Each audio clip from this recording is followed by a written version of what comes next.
On January 11, 2013, students at Lowndes High School in Valdosta, Georgia, made a horrifying discovery.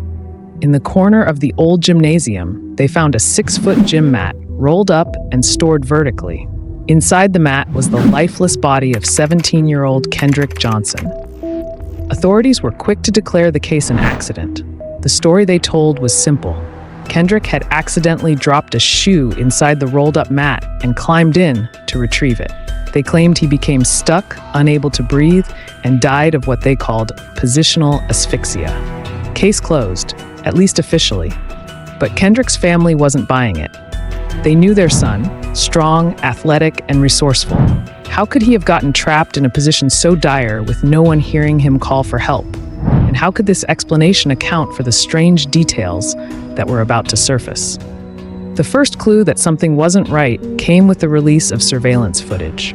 Lowndes High School had cameras in the gym, yet large chunks of footage from the critical hours surrounding Kendrick's disappearance were missing.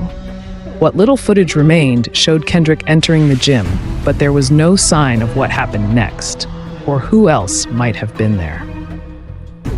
Then came the autopsies.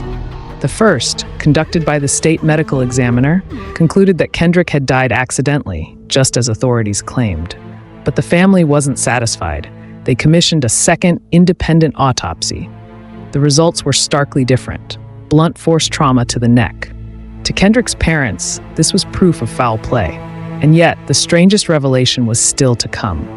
After exhuming Kendrick's body for the second autopsy, the Johnson family learned that all of Kendrick's internal organs, his brain, heart, lungs, and more, were missing.